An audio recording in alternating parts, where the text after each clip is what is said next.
Hello students, इस video lesson में आपका बहुत बहुत स्वागत है। और इस वीडियो लेसन में हम बात करने वाले हैं कंपैरिजन ऑपरेटर्स की। हम सबसे पहले बात करेंगे कंपैरिजन ऑपरेटर क्या होता है, और उसके बाद हम इन 8 कंपैरिजन ऑपरेटर्स को देखेंगे और इनके एग्जांपल्स को बनाएंगे। तो चलिए सबसे पहले बात करते हैं कि कंपैरिजन ऑपरेटर क्या होता है। हमारा जो ये कंपैरिजन ऑपरेटर है, ये हमें दो वैल्यूज़ को कंपेयर करने के काम आता है। इस कंपैरिजन ऑपरेटर का इस्तेमाल करके हम एक वैल्यू को दूसरी वैल्यू से कंपेयर करते हैं। इन कंक्लूजन, हमारा जो कंपैरिजन ऑपरेटर है वो वैल्यूज़ को कंपेयर करने के काम आता है, एक वैल्यू को दूसरी वैल्यू से कंपेयर करने के काम आता है। हमने अपने पिछले लेसन में एक कंपैरिजन ऑपरेटर का इस्तेमाल भी किया था। आप यहाँ इस लाइन नंबर 2 to 4 पे देख भी सकते हैं कि हम यहाँ पे एज की वैल्यू को इस 10 से कंपेयर कर रहे हैं। हम यहाँ पे चेक कर रहे हैं कि क्या हमारा एज 10 के इक्वल है या नहीं। तो ये जो हमारा ट्रिपल इक्वल टू है वो भी हमारा एक कंपैरिजन ऑपरेटर है, क्योंकि यहाँ पे हम एज की वैल्यू को इस 10 से कंपेयर कर रहे हैं। तो स्टूडेंट्स, ये था हमारा कंपैरिजन ऑपरेटर का बेसिक्स। अब चलिए हम इन 8 कंपैरिजन ऑपरेटर्स के एग्जाम्पल को देखते हैं। तो सबसे पहले हम बात करेंगे इस ग्रेटर देन की।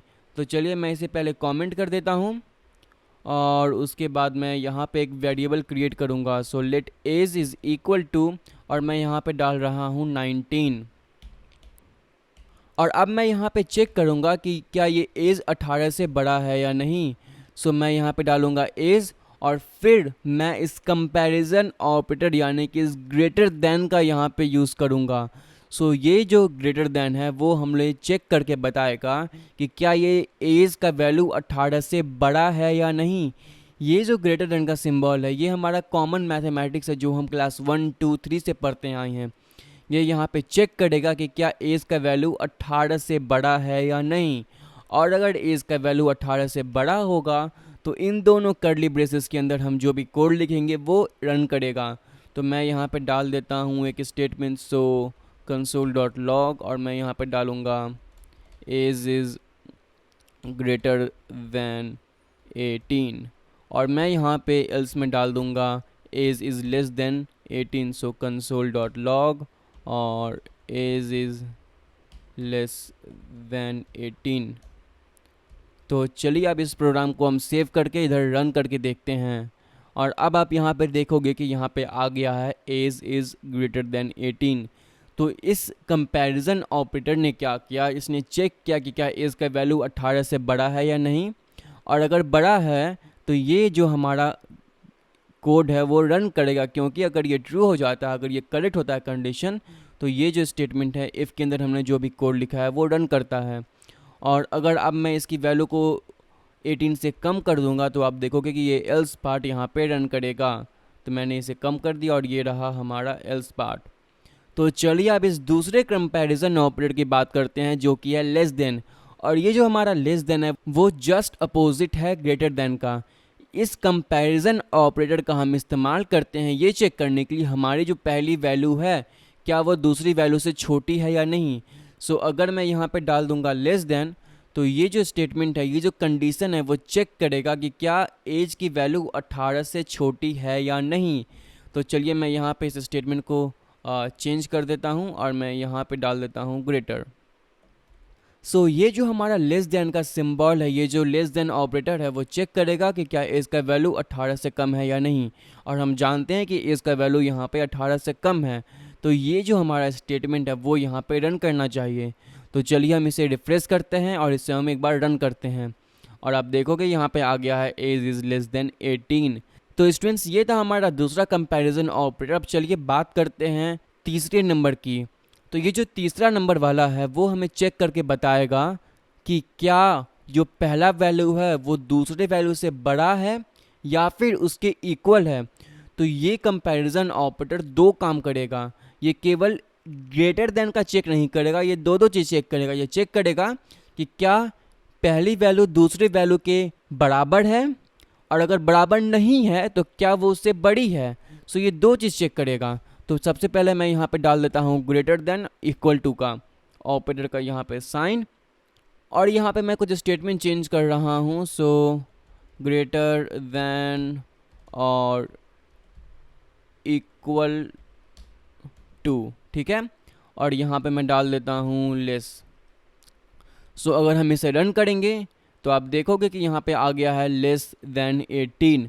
बट अगर मैं यहाँ पे इस एज की वैल्यू को बढ़ा दूँ और यहाँ पे मैं 19 डाल दूँ, तब आप देखोगे कि ये जो हमारा स्टेटमेंट है यानी कि ये रन करेगा। क्यों? क्योंकि ये यहाँ पे चेक करेगा कि क्या एज की वैल्यू 18 से बड़ी है या नहीं, या फिर अगर वो बड़ी नहीं है तो क्या वो उसके बराबर है या नहीं। तो ये ऑपरेटर दो चीज़ चेक करेगा, क्या पहली वैल्यू दूसरी वैल्यू से बड़ी है, और अगर बड़ी नहीं है तो क्या वो उसके इक्वल है। तो मैं इसे अब यहाँ पे रन करता हूँ और अब देखोगे एज इज़ ग्रेटर देन और इक्वल टू यहाँ पे प्रिंट हो गया है। और अगर मैं इसकी वैल्यू को 19 से चेंज करके 18 कर दूँ तो अब जो एज की वैल्यू है वो यहाँ पे 18 के बराबर हो गई है। और मैं इसे रन करूँगा तो आप देखोगे एज इज़ ग्रेटर देन और equal to 18। So in conclusion इस ऑपरेटर के बारे में मैं आपको ये समझाना चाहता हूँ कि ये दो चीज़ों के बारे में चेक करेगा। पहला कि क्या ये वैल्यू, क्या जो पहली वैल्यू है वो दूसरी वैल्यू से बड़ी है या नहीं, और अगर बड़ी नहीं है तो वो दूसरे कंडीशन को चेक करेगा कि क्या ये इसके इक्वल है या नहीं।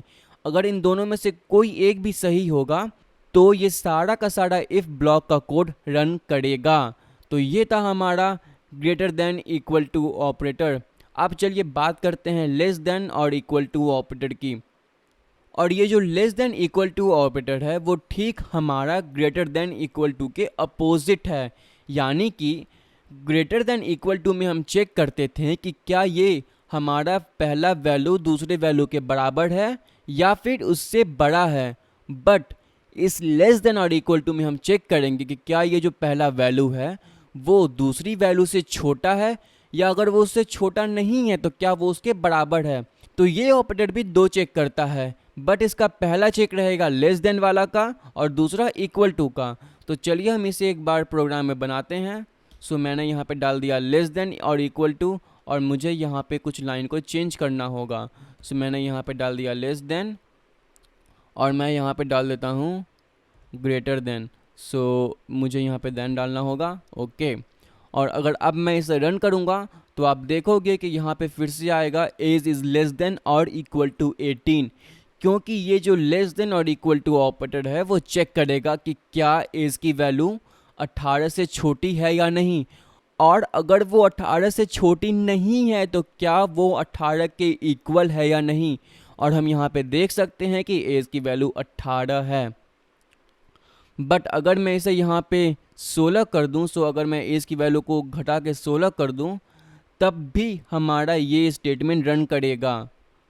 और अगेन मैं इसका आपको कारण बताना चाहता हूँ। इसका कारण ये है कि ये less than equal to operator दो चीज़ों को चेक करता है। पहला चीज़ ये होगा कि क्या ये पहली वैल्यू यानी कि क्या ये एज इस 18 से कम है या नहीं, और अगर वो कम नहीं होगा तो वो दूसरे कंडीशन को चेक करेगा कि क्या ये एज इस 18 के इक्वल है या नहीं। तो ये भी दो चीज़ों को चेक करेगा। आई होप कि आपको ये दोनों पॉइंट क्लियर हो गए होंगे ग्रेटर देन इक्वल टू और लेस देन इक्वल टू के बारे में। तो चलिए अब बात करते हैं इस फिफ्थ ऑपरेटर की जो है इक्वल टू। तो ये जो फिफ्थ ऑपरेटर है वो हमें चेक करके बताएगा कि क्या ये जो पहली वैल्यू है यानी कि क्या ये जो एज है वो इस दूसरी वैल्यू के इक्वल है या नहीं। तो चलिए हम यहाँ पे पहले ये ऑपरेटर डाल देते हैं और इन प्रिंट मैसेज को हम चेंज कर देते हैं। So age is equal to 18 और यहाँ पे age is not equal to 18। तो मैं यहाँ पे जल्दी से इसे चेंज कर देता हूँ और मेरी टाइपिंग स्पीड आज बहुत स्लो है। तो चलिए मैं इसे एक बार रिफ्रेश करता हूँ और यहाँ पे आ गया है age is not equal to 18, क्योंकि एज की वैल्यू यहाँ पे 16 है और 16 18 के इक्वल नहीं है। तो ये जो हमारा इक्वल टू ऑपरेटर है ये बस एक ही चेक करेगा कि क्या जो पहली वैल्यू है वो दूसरी वैल्यू के बराबर है या नहीं, और अगर हमारी जो पहली वैल्यू है वो दूसरी वैल्यू के बराबर होगी तो हमारा इफ़ ब्लॉक का जो यहाँ पे कोड है वो एग्जीक्यूट करेगा। जैसे कि आप यहाँ पे देख सकते हो कि ये जो वैल्यू है वो 18 के इक्वल नहीं थी तो हमारा एल्स ब्लॉक यहाँ पे एग्जीक्यूट किया। बट मैं अगर इसे 18 कर दूंगा तो आप देखोगे कि यहाँ पे ये इफ़ ब्लॉक फिर से एग्जीक्यूट कर रहा है। सो ये था बहुत ही सिंपल इक्वल टू ऑपरेटर। इसका सिर्फ एक ही काम है, ये चेक करेगा कि क्या पहली वैल्यू दूसरी वैल्यू के बराबर है या फिर नहीं है। अगर होगा तो हमारा इफ ब्लॉक रन करेगा। ओके, अब चलिए हम बात करते हैं इस सिक्स्थ ऑपरेटर की, जो कि है नॉट इक्वल टू। और ये ऑपरेटर बिल्कुल अपोजिट है इक्वल टू का। ये not equal to operator check करता है कि क्या जो पहली वैल्यू है वो दूसरी वैल्यू से अलग है या नहीं। मतलब ये उल्टा चेक करेगा कि क्या पहली वैल्यू दूसरी वैल्यू के बराबर नहीं है क्या। अगर पहली वैल्यू दूसरी वैल्यू के बराबर नहीं होगी, मतलब ये कि इस केस में अगर एज अगर 18 के इक्वल नहीं होगा, तो ये जो कोड है हम लोग का इफ ब्लॉक का वो रन करेगा। तो चलिए मैं आपको इसका एक एग्जांपल दिखाता हूँ। तो मैंने यहाँ पे डाल दिया नॉट इक्वल टू, ठीक है, और मैं यहाँ पे डाल दूंगा, इस वैल्यू को चेंज करके 19 कर दूंगा। तो आप यहाँ पे देख सकते हो कि एज की वैल्यू हो गई है 19। और यहाँ पे हम चेक कर रहे हैं कि age is not equal to 18, कि क्या एज की वैल्यू 18 के बराबर नहीं है। और हम जानते हैं कि 19 18 के बराबर नहीं होगा, तो ये सारा कोड रन करेगा। तो चलिए इस स्टेटमेंट को यहाँ पे चेंज कर देते हैं। तो मैं यहाँ पे डाल दूंगा नॉट इक्वल टू, और मैं यहाँ पे डाल दूंगा इक्वल टू। और अगर अब मैं इसे यहाँ पे रन करूँगा तो आप देखोगे कि यहाँ पे आएगा age is not equal to 18। क्यों? क्योंकि 19 हमारा 18 के बराबर नहीं है।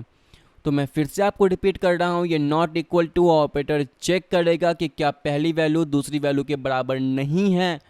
और अगर वो उसके बराबर नहीं होगी, अगर वो पहली वैल्यू यानी कि ये एज अगर 18 के बराबर नहीं होगा, तो वो इस ब्लॉक को रन करेगा। तो ये था हमारा not equal to operator. So students, अब तक में हमने इन 6 ऑपरेटर्स के बारे में पढ़ा, एंड आई होप कि आपको ये सब कुछ क्लियर हो गया होगा। बाकी के बचे इन दोनों ऑपरेटर्स के बारे में हम अगले वीडियो में पढ़ेंगे। सो तब तक के लिए गुड बाय।